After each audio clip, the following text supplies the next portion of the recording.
So, as I'm the mystery film fan, I've not talked about my favourite film of all time, and maybe this is one of yours as well. Let's talk about Blade Runner. So yes, we're talking about Blade Runner. Um, so I'm going to prepare you for this by talking about the first time I saw it, which was when I was 8 years old. So this is what 1980, 1990. So this is the first time I saw it. It was 1990. It had been out for 8 years because I was born in the same year it came out. So it came out, and my granddad said to me, "Right, I know you're into sci-fi. Let's watch this film. It's called Blade Runner." And he put it on, and unlike Star Wars, which sort of like blew you away with special effects, the first scene I saw in Blade Runner, I had this reaction to. Play it.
That's exactly what my reaction was when I saw that.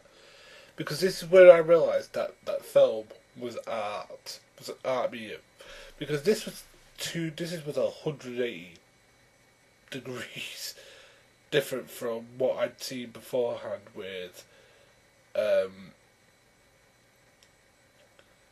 with Star Wars. And I'm not saying that Star Wars isn't art or that George Lucas. I'm just saying that this was the first time I understood that film was an art form and that I wanted to make films. So this is the first film that made me want to make a film, and it's full of my favourite scenes in cinema ever. I know other people are going to say, "Oh, well, this one quote, like scenes from Empire, rightly so. I even now quote them, but the film I find myself quoting most often isn't Empire, it's this. I will always quote this whenever I'm thinking of anything. It's just great. And the thing is that it's made by somebody who comes from a similar background from me. I mean, he grew up in the northeast, a pretty impoverished area. He ended up making small short films and then went into advertising, where he was like an advertising director. And then he went to Hollywood. I did the Duelist. Now we got to remember that this is Ridley Scott's filmography to this point. He goes Duelists, which is about missionaries in, I think it's like I think it's I think it's like it must be America somewhere.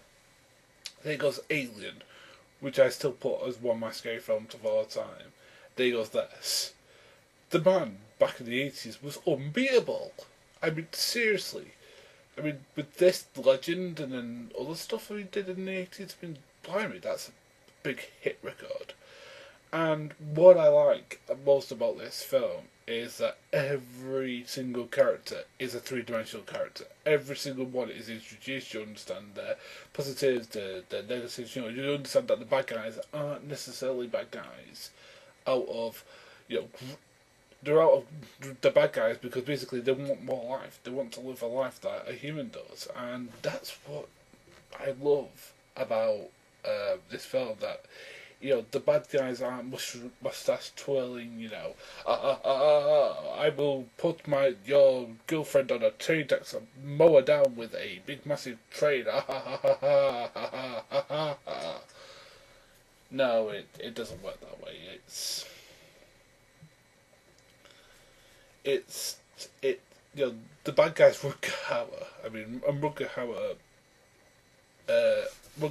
Brian James, Daryl Hannah, and Joanna Cassidy are all really good as the bad guys here, and they're not bad guys and we're going to kill you. They just want to survive, and that's something that I think it's hard for people to understand about this film, and why people say, "Oh, it's so boring." It's just like, it's not boring.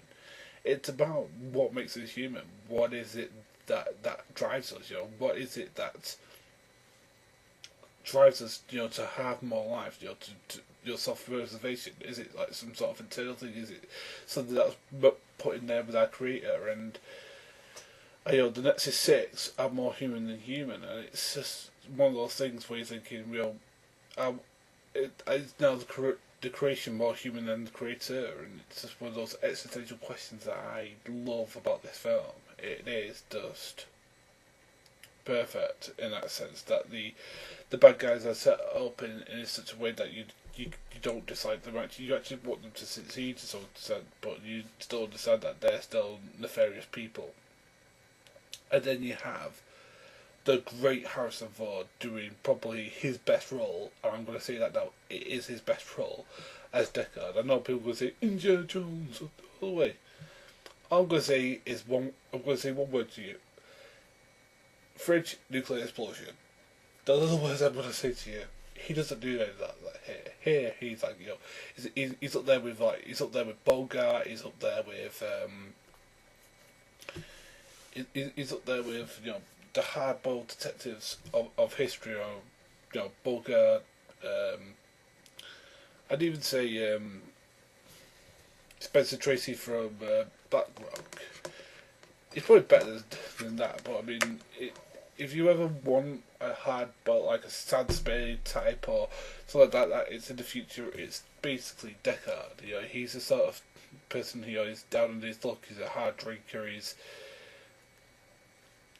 somebody, and one of the best things in the film is that Deckard, he's asked to come out of retirement. He's basically retired from being a Blade Runner, and it's just one of those things that he's basically the gunman they set out to get the bad guys in. So it's a western sort of, but it's more nuanced than that, because when you again, I'm going to get into major spoilers in a minute. So, but here's one of my all-time favourite scenes in it, and it's one of those. It's right at the end of the film, but I love it to pieces so much, and I love the imagery so much that I'm just going to play it because it is perfect. I guess you're through, huh? Finished.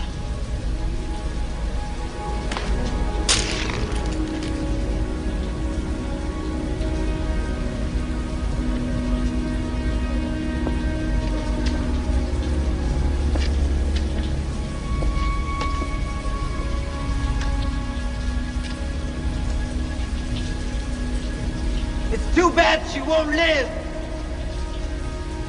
But then again, who does? Above all scenes for the film set up so much, they can be read in so many different ways, and that's why I think that the original cut. I know it's heretical to talk about the original cut being a good cut, but I'll defend it to the ilk. And there's a couple of reasons for that scene, and there's other scenes in it that I think, again, if you see it as a neo-noir detective thriller, it makes perfect sense for him to be a human in that context. Sorry, I'm going into major spoilers now, sorry. But I've got to talk about this, otherwise it'll never come up. But if you look at, for example, that in that context, that's the reason that the original cut works so well, and I love it so much. I love the. I don't know that this is heretical, but I don't care.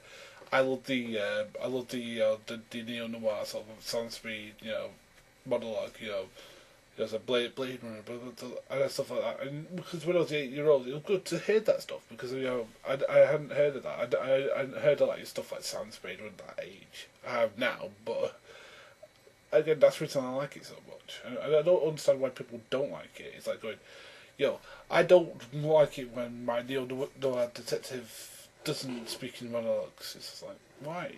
It's a great monologue. It's not like he's doing something that's contradictory to the action. He's actually supporting the action. But maybe I'll get responses from people who actually like the monologue.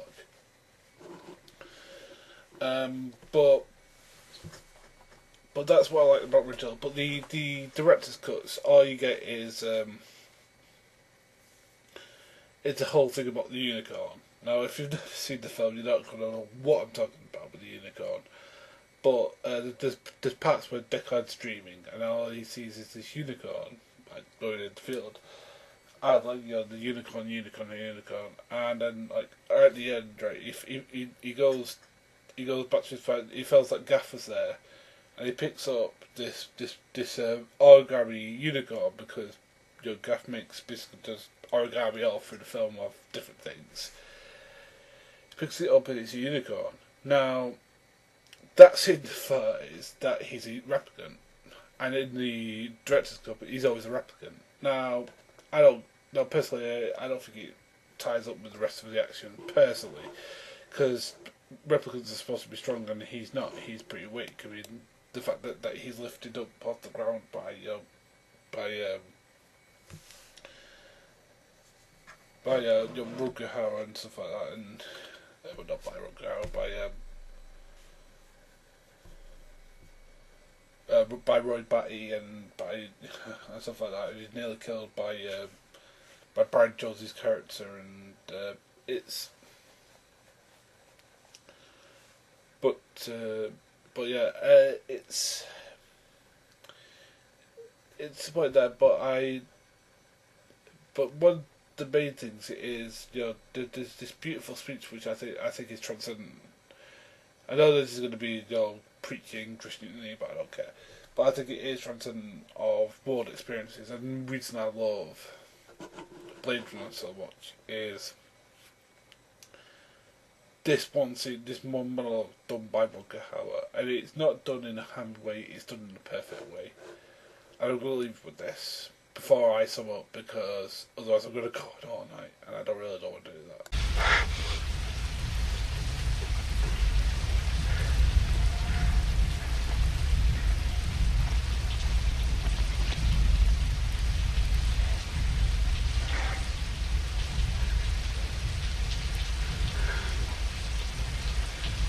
I've seen things you people wouldn't believe.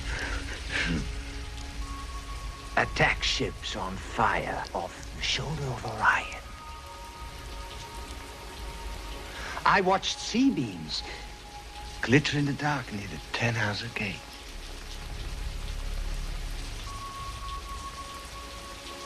All those moments will be lost in time,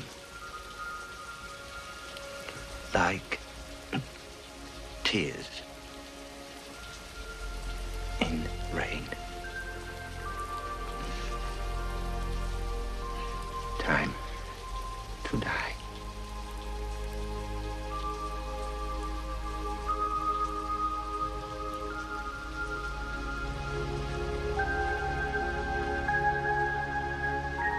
So, yeah, it still remains my favourite film. It probably be my favourite film until I die. I love it.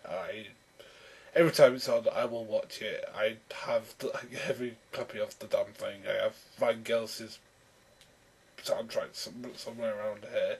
It just is the thing that I'm obsessed about. I love it all. I love the script written by Thatcher. I love the Philip Dick book. I think it's the best adaptation. I love Ridley Scott to death. I mean, I think this is his masterpiece. I don't know, people go say, "Oh, Alien." Sorry, I do like Alien quite a lot. This is his This is his basically. This is his Mona Lisa. This is his. They'll stick this on when this film was the date it was set, and it'll still be relevant. And that's when you know you've made a film that will stand the test of time. It's just one of the best, and I can't say enough good things about it. And it is my favourite film of all time, and of course it gets 5 stars easily. So with that said, I'll let you all go, but not before I'll leave you with a little bit of Vangelis to end this on.